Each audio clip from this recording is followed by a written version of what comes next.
Previously during the investigation. These puppies are making me go to another town in the boondocks again. I didn't think you'd keep me waiting in the rain for so long. Welcome to Greenvale. I'm the sheriff, George Woodman. Call me George. There's definitely something in this town. Do you feel it, Zach? My coffee warned me about it.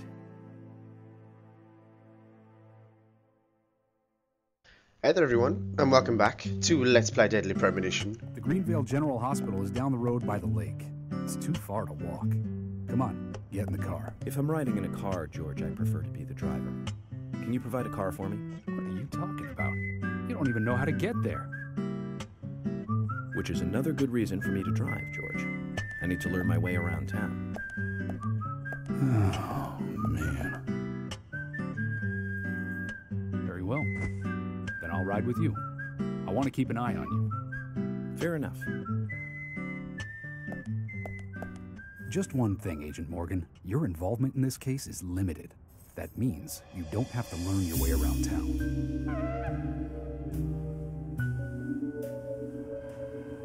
George, we'd better get moving. The hospital closes at 2100. What sort of a hospital closes? The people of Greenvale, don't you dare injure yourselves anywhere around 2200 or 2130. Because the hospital just won't let you in. Okay. Agent Morgan, get us there quickly, but drive within the speed limit. Just because you have a badge doesn't mean you can drive like a maniac. George, what are you, his mother? We just need to get the autopsy results. Agent York isn't accustomed to the town yet. Give him a little slack. His mouth moved an awful lot for extended ellipses, didn't it? Well then, Agent York, let's get going. Thank you, Emily. Sounds good. Let's just psych myself up to drive again. There we go. I could put the window wipers on. We're going to do a 10-point turn on this here car park. There it was. Steady. Steady. Okay, this journey is definitely being cut out. So I will see you... Where the hell am I going? Oh yeah, here we go. So I will see you when I get there.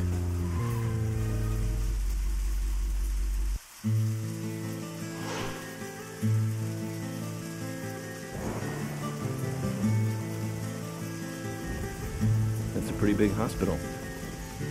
Guess they wanted to be ready for town-wide food poisoning? No, it's another leftover from the town's prosperous slumber days. Hard to imagine now, though, isn't it? My mother always talked about how energetic this town used to be. Almost like a gold rush, she used to say. Impressive. What are you getting sight? You're in the rain. But the hotter the fever, the faster it cools. And so now there's hardly anyone left to use this place. It pains me to watch my hometown lose so many citizens. Beyond your understanding, I'm sure. Yes, I'm sorry to say that it is. Indeed. That's why this case is our problem. There really isn't any need for you to get too involved.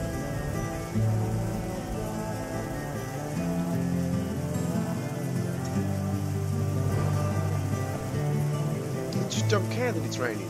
Look at my FBI people. Sugar donuts, small donuts. Sugar donuts will satisfy a small amount of your hunger. Oh, good. More happy music. Hello, Sheriff. Hi, pretty girl. You're beautiful. Hi there, Fiona. We're here to see Ushah. Do you know where he is? I think Dr. Johnson is in the computer room. A computer room? In a hospital? Nice to meet you, Mr. FBI agent. The computer room is where our employees share a computer. Very nice to meet you, too. I'm FBI Special Agent Francis York Morgan. But how did you know I was FBI? Easy.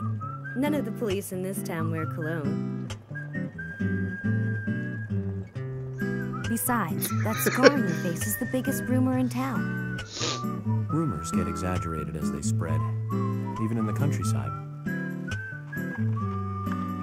What's that you're reading, if I may ask?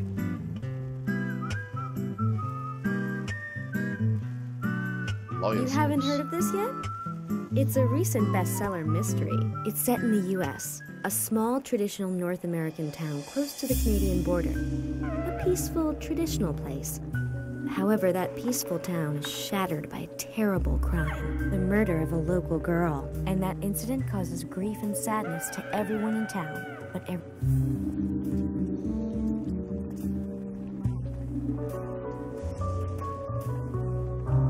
Fiona, don't say that. Sorry, I shouldn't have said that. With Anna dead and all. Don't worry. Books are written to entertain, and it's good you're enjoying it. What we're faced with here is a terrible crime committed in a real world. Much different from that of a novel.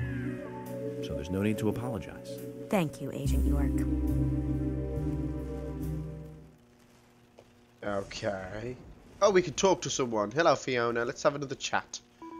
See if we've got a phone number. Oh, she stopped talking. She's now talking in beeps. Dr. Johnson should be in the computer room.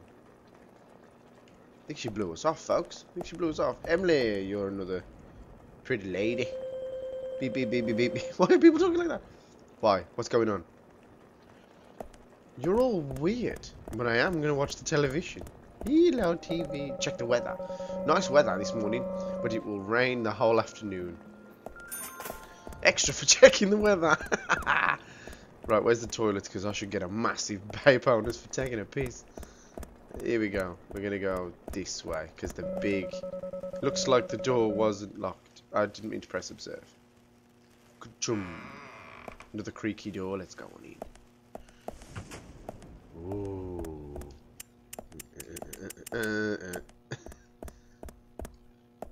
Wait a minute. Is there anything worth looking at? Hello, people. No, it's nothing. Computer room. Says it on the little doohickey next to the door. Hi, computer room. We couldn't find him. Fiona needs to check her information. Oh, she was... No, I don't think so. Does the doctor like playing games by any chance? What do you mean? There's a message on the computer, and a card key already set in place. The king passes the rook and meets the bishop. The knight takes a pawn along for the queen. What does that all mean? It's a simple puzzle. Zach, let's take him up on his challenge. You can do this, right? Huh. Maybe. How about we put them in the order that he says? Rook. So king passes rook, meets bishop, and then let's say it as it says. Knight takes pawn to the queen. Checkmate. What?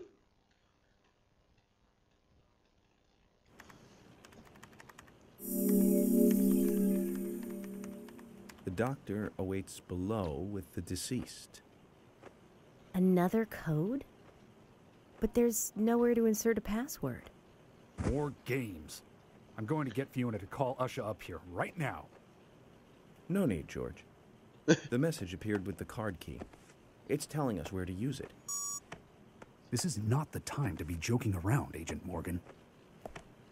Dr. Ushah is below with the deceased. With Anna. Below being underground, I take it. Simple. Simple. Hold it aloft in the air to secure our victory. Then it's time to meet the mischievous architect of this little game. Nah. There's a love heart on it. The underground floor. Now, we're taking into account here that the doctor is below with the deceased. Means that he's down in the morgue with Anna, our corpse. We're not taking into account what if the doctor is dead and buried? Huh? What if that's what it means by below with the deceased?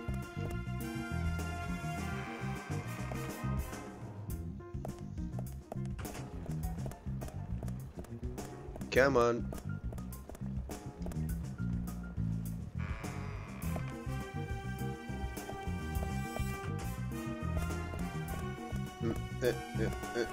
Just follow the red arrow.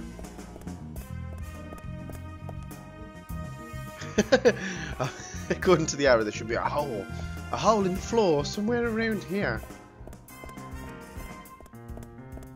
We're looking for a set of stairs, please. What? Something written there. Oh, look. Thank you, Agent Honor. All these doors are barred up for cleaning. Ah, stairs. This music, I'm sure they stole this from Theme Hospital. Borrowed it from Theme Hospital, not stole. And he finds his way there eventually. Hospital's like a maze. You bleed to death. Looking for help. I haven't seen a doctor. Beep.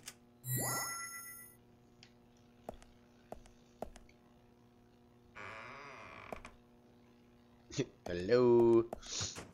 We're looking for doctor. Waste my bloody time. Gurney's in the corridors like Silent Hill. Wow, this. Ooh. So is that a payphone? Should we make a set? Oh no. What? Get it. Thank you. Will we make a save? Yes. Yes, I think we'll make a save. Hello there. I would like to save my data before this game makes me want to kill myself. I love it though. I don't know why. Something about it. You just can't stop playing it. Okay. I had to pay? I had to pay. It was a payphone, so I had to pay to save.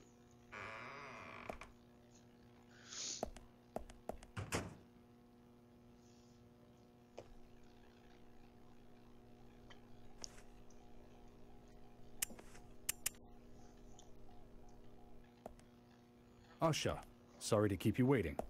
Ah, you made it. Let's get started, shall we? Ushah Johnson, doctor. This is Agent Morgan from the FBI. Nice to meet you. I'm Ushah Johnson, the doctor in this hospital. FBI Special Agent Francis York Morgan. Please call me York. The doctor in Everyone this calls me hospital. Very well, Agent York. Are you a forensic practitioner? Let's just say I've dealt with corpses before. So yes. That battle of wits, by the way. Did you create that yourself? Mm-hmm. I just wanted to see if our FBI agent could handle the task. I see. Well, it was pretty fun. Oh, I'm glad you liked it. They're still playing the music over the autopsy. We don't have much time. We need those autopsy results.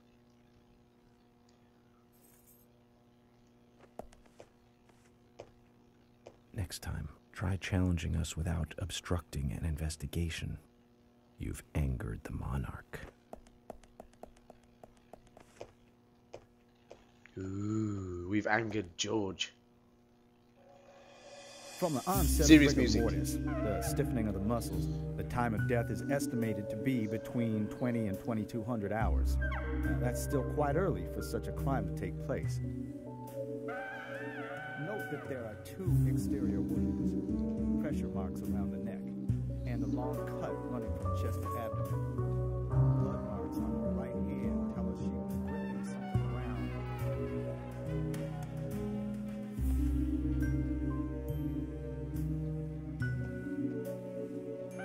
Her skull is also fractured, but that is unrelated to the cause of death. It probably happened to her after she was killed.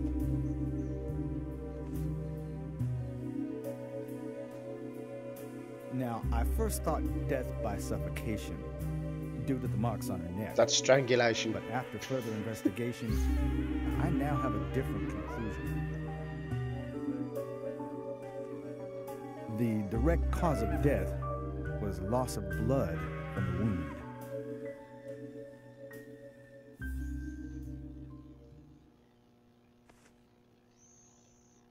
Which means...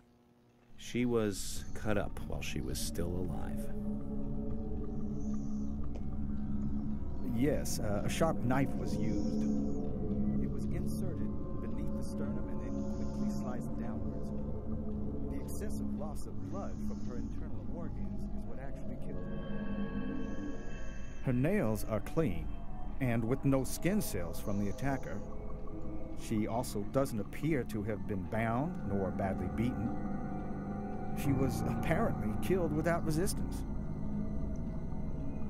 The most tragic thing, however, was that she was unable to speak her story to anyone who could hear her cries.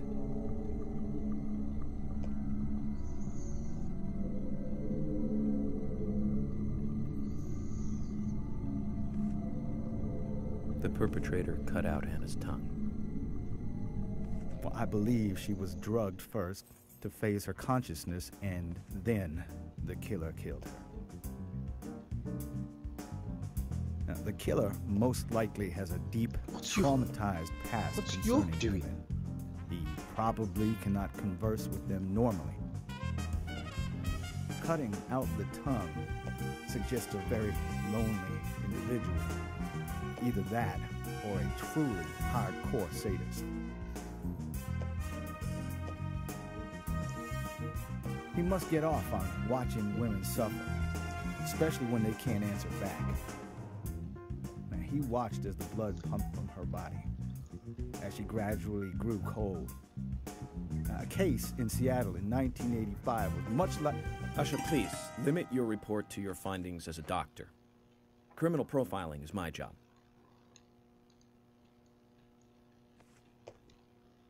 What? I want to know You're how... wrong, also.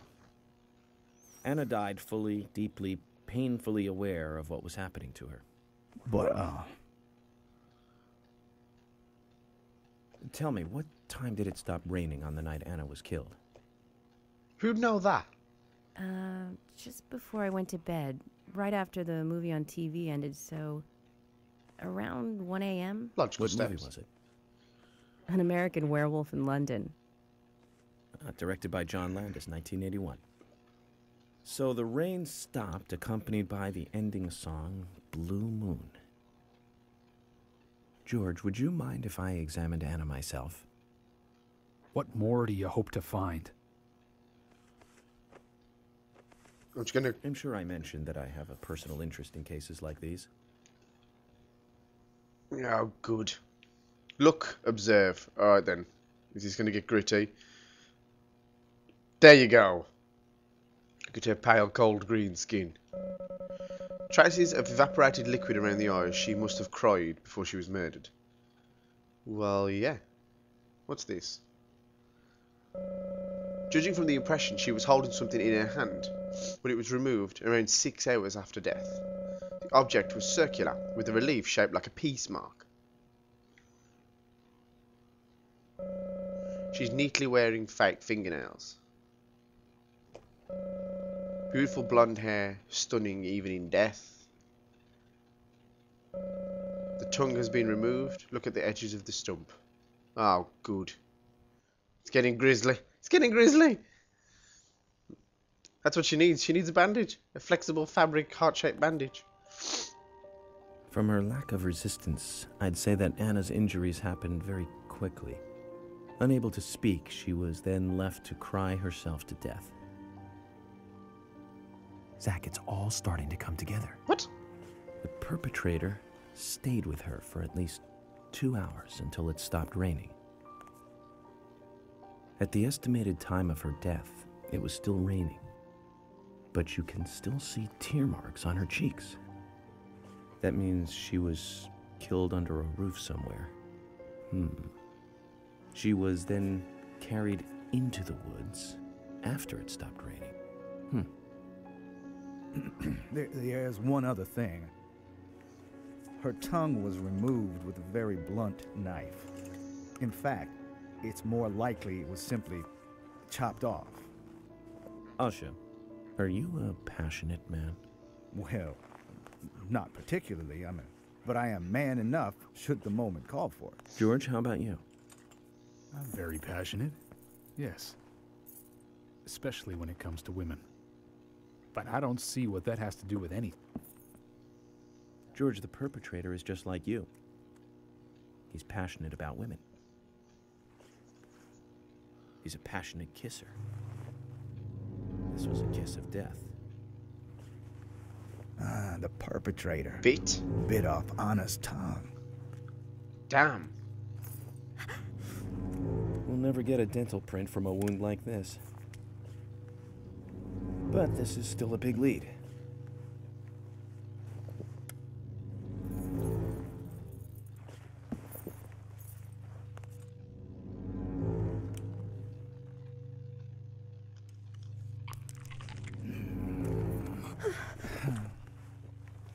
Why does the doctor look uncomfortable? Jackpot, Zach. old-time all-American sightseeing tour just came to an end. This case is now under the jurisdiction of the FBI. I'm assuming command. I'll need you to assist me in the investigation. What in the hell do you mean, Agent Morgan? I know I said I was passionate, but you can't think I did this. What? That's not why I'm assuming command, George. You're a suspect just as much as every other passionate man on Earth. Let me show you something.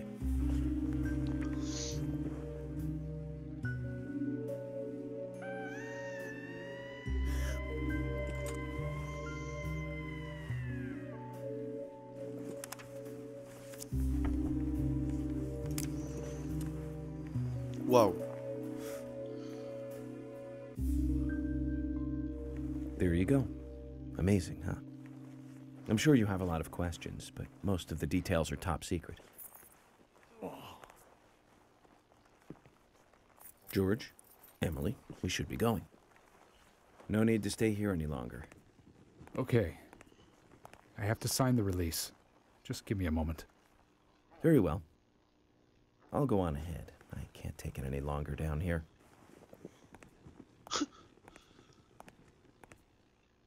Bishop takes queen. His rook takes your queen. Then your knight takes rook. And checkmate. Huh?